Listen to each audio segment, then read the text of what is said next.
is it to play like a pseudo stepdad to a kid who's not that much younger than you? Well, thank you, first of all. He is, actually. It's awesome.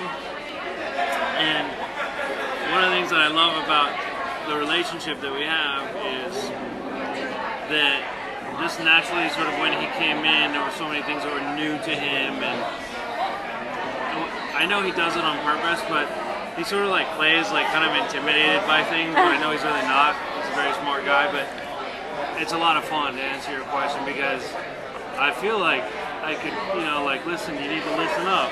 You need to listen to me. I know what's right, and he'll be like, okay, I think, all right, like, there's a nice, like, I feel like I have a sort of sense of authority in a relationship, and I think that's a key thing to being a parent. And is that, do you feel like you don't have the authority in the relationship with Sammy? So you like it with... No, she knows I'm the boss. Okay. She knows. Right. I feel like, with that said, however, she is a loose cannon, but that's also one of the things that Rafe really loves about her. He's not trying to change her. He just wants her to listen better.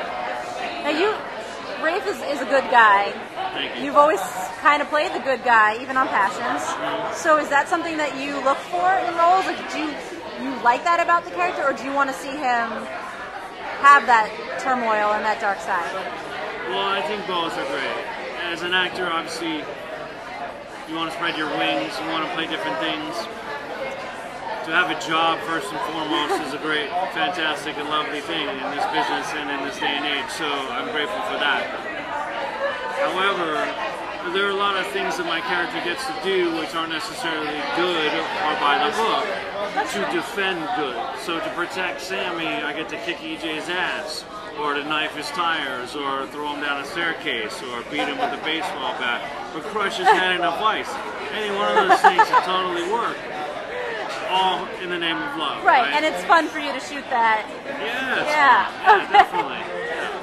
And do you find that having come from Passions, your fans have followed you, and that you see the same faces all the time when you come to these? Absolutely.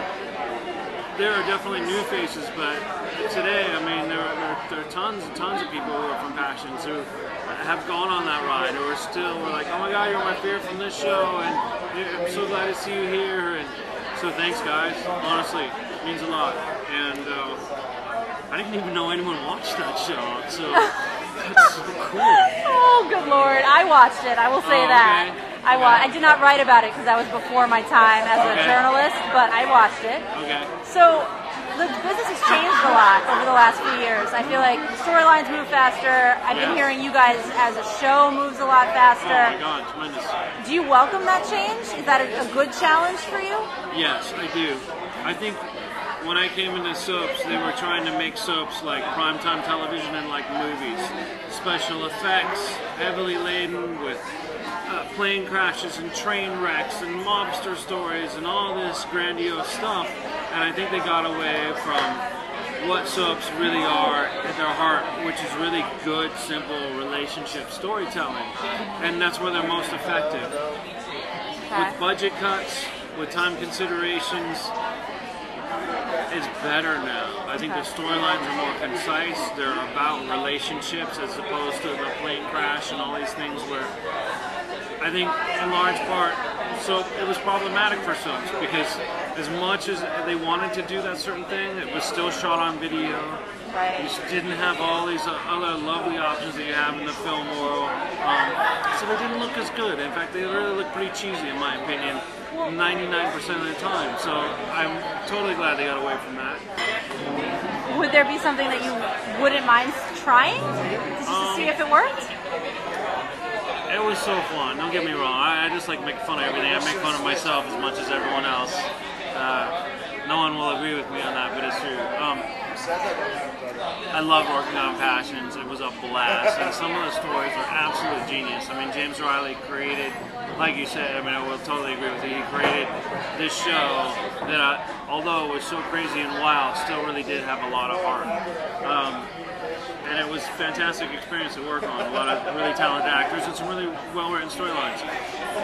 I don't know if Days necessarily, especially where we are now, fits that kind of mold. So how do you fit in a supernatural storyline, witches and goblins and Right. a closet that leads to hell. And It might be a Space different Invaders. time also. I still do love UFOs. Like, I think that something could creep in. Now, I'm not talking about like a giant clamshell landing in Adam and Eve. Well, going that to already bed. happened. Right.